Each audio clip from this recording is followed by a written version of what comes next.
What's up everybody, welcome back to my channel. So today's video is going to be my February wrap-up video, basically me wrapping up all of the books that I've read in the month of February. I ended up reading 6 books this month. It's not my best month, but honestly I'm really happy with all of the books that I've read. All of them were like at least 4 stars, so I had a really good reading month. Without further ado, I'll get right into my wrap-up. The first book that I want to talk to you guys about is going to be From Blood and Ash by Jennifer L. Armentrout. I finally read this book, guys. It's been ages since I've wanted to read this book.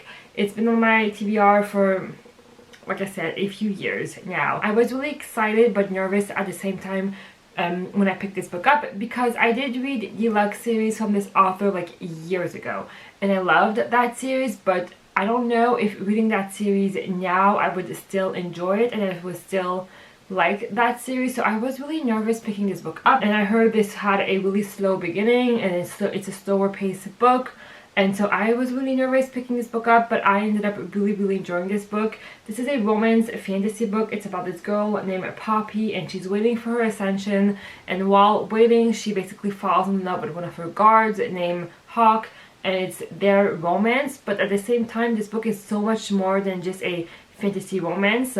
The world building in this book was way more complex than what I expected it to be. There was way more fantasy element in this book. I mean, people say this is mainly romance, which it is, but like I said, I feel like this book has so much more to offer than the romance aspect to it. I loved the friendship in this book between Poppy and Tawny. I thought that was really great to see. Even her friendship with Victor, which is more like a father figure in this book, but I loved seeing that relationship. It's something that I feel like we don't see very often in fantasy book, let alone fantasy romance book. I thought that was really great. Obviously it's a romance book, it's a very slow burn romance book, but I loved seeing their relationship grow and develop in what it became. Honestly, I ended up really enjoying this book. I think I gave this 4 stars on Goodreads.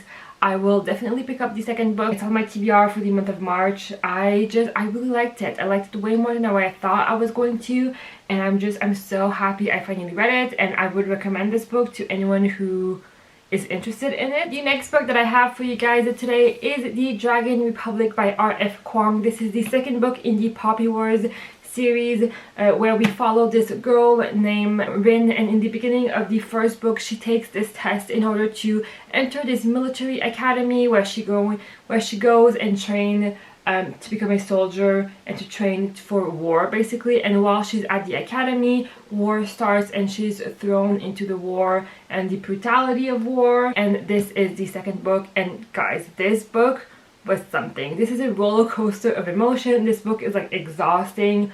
When you finish it, you'll need a few days to recover from this book, but this book was so good. I just love what the author did with these characters. I loved seeing I don't want to talk too much about it because I don't want to spoil anything, but I loved seeing where the author went with this book. I thought it was so good. Where Rin starts and where she ends in this book was completely different. I loved seeing her journey in this book. It was something though. This is very dark. It really portrays the brutality of war and what war it really is. Also, get prepared. There's a lot of politics in this book. There's a lot of military politics as well in this book, but I really enjoyed seeing that. This book was really good, guys. I cannot wait to read the third book. It is on my TBR for this month. I highly recommend this series overall. It was so good. The next book that I have for you guys is going to be The Winter of the Witch by Catherine Harden. This is the third and last book in the Winter Night trilogy. I finished the series, guys. Pat on the back.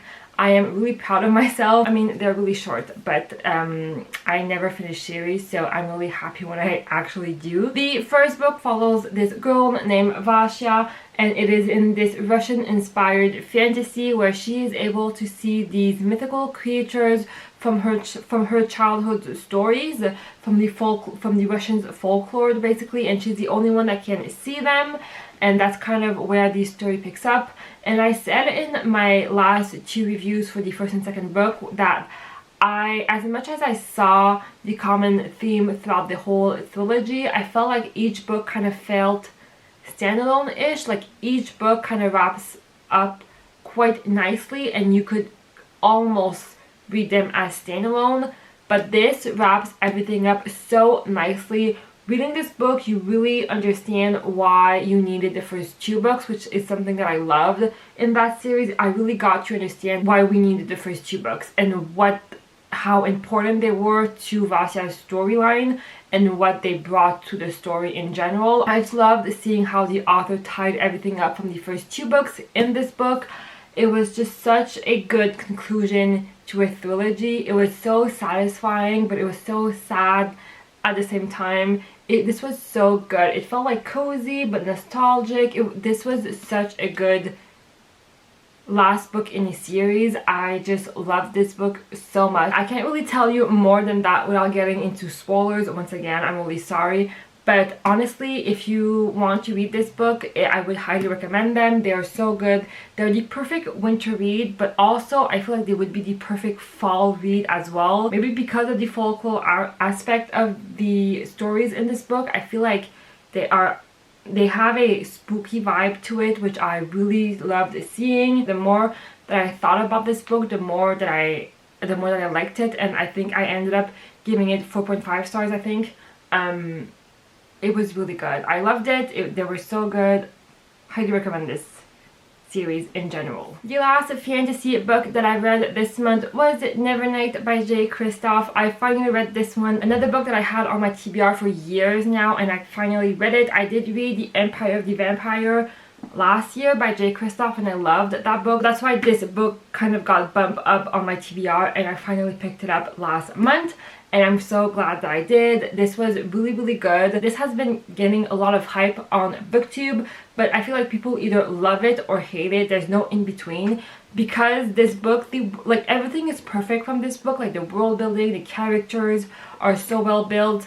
Everything in this book on paper is amazing, but if you do not like the writing style of J. Kristoff, then you're gonna hate this book. It's this one element that I feel like if you don't vibe with J. Kristoff writing style, then it's gonna ruin the whole book for you. So I would say if you did not like Vampire of the Empire, then I don't think you would like this book, or probably vice versa, because the writing style is very similar. It's a very specific writing style, I feel, to J. Kristoff. This book in the beginning especially, I had trouble connecting with these characters. I felt like it was trying too hard to be edgy and adult, where it didn't necessarily need it to be.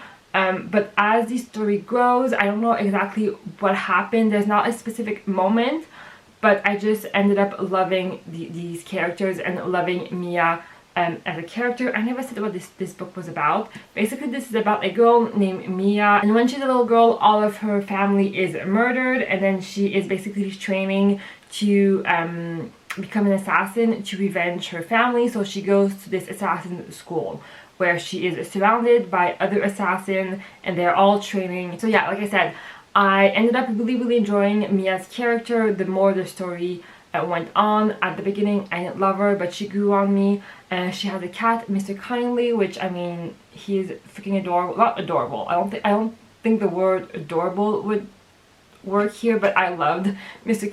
Kindly. I loved reading about him. I do want to talk about there are some footnotes in this book which at first annoyed the hell out of me, because I thought like most of the footnotes are world building, and at first I thought they were really important and I thought I needed to like remember everything from the footnotes. You don't. If they're not that, like the important world building aspect is in the actual story. The footnotes are kind of just fun fact of the world that we are reading from. So that once I got that and once I understood, I didn't need it. I didn't need to remember everything from the footnotes. Then I started to really enjoying them. But at first I didn't love them. So do keep that in mind if you ever pick this book up. The footnotes are fun to read, but you don't necessarily need to remember everything from them. So yeah, I ended up really enjoying this book. There were a few twists and turns by the end that I did not see coming, and I will definitely pick up the second book soon, hopefully. I ended up giving this book 4 stars, kind of a 3.5 stars, 4 stars. I really enjoyed this one, and I'm really happy I finally read it. Okay, so now let's go into the 2 romance books that I've read this month. The first one was called The Charm Offensive by Alison Cochrane. I don't remember her name, but I will put the picture right here because I do not own it physically. I read it as an audiobook, and guys, that book was so freaking adorable. This has been on a lot of people's best book of 2021, which is one of the reasons why I wanted to pick it up.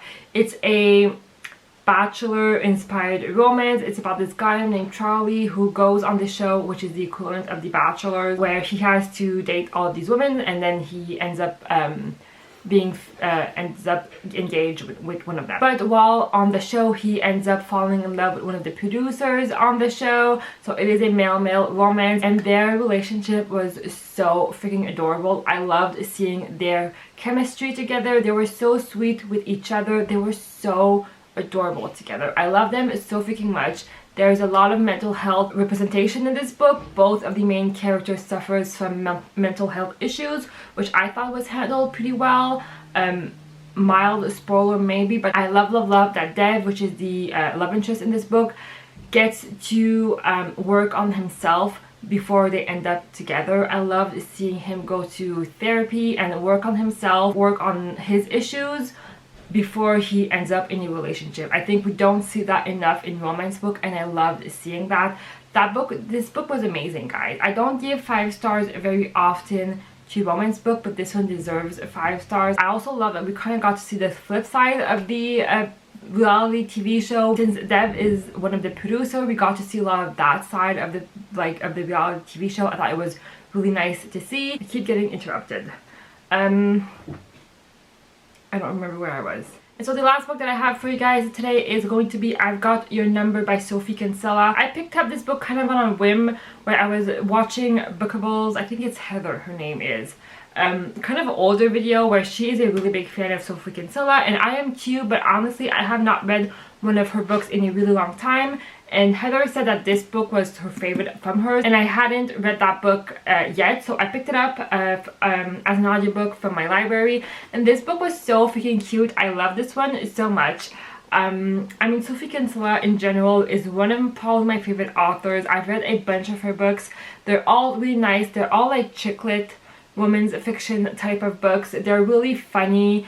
Audiobooks are the way to go for Sophie Kinsella if you are interested in reading her. Her books are always super silly. They're nothing serious, but they're so much fun. This is about a girl named Poppy who loses her engagement ring basically the day where she's supposed to meet her fiance's family. So she's like freaking out, and at the same time she loses her phone, and so she picks this random phone up from like a garbage can, and so she gives that new number to like everyone. If they found the ring, they have to call her on her new phone. But that phone basically belongs to this businessman called Sam, and so he agrees to lend her this phone until she finds her ring, basically. And it's their romance, so it's Poppy and Sam's romance book, and this was so freaking adorable. I love this book so freaking much. I loved seeing their relationship throughout emails and texts. I love seeing that in books. I think that it's so much fun, and it's so much like more modern seeing that, so I just loved seeing that aspect in this book. Once again, this is nothing crazy, it's nothing like spectacular, but they're just so much fun and so quick to read. There are some footnotes in this book as well, but footnotes in this book were so funny, like hilarious. I loved reading those footnotes. This book I would highly recommend if you guys want to pick it up. It's just a really funny, quick read, kind of beachy type of read. Not a lot to say about this book, but I would highly recommend it. It was really good. That's pretty much it, guys. Those are all of the books that I read in the month of February. Have you read any of them? Let me know in the comments down below. I would love to know. I hope you guys enjoyed this video. I hope you guys have a wonderful day or night depending on when you're watching this, and I will see you guys next time. Bye! I can't believe that you came into my life.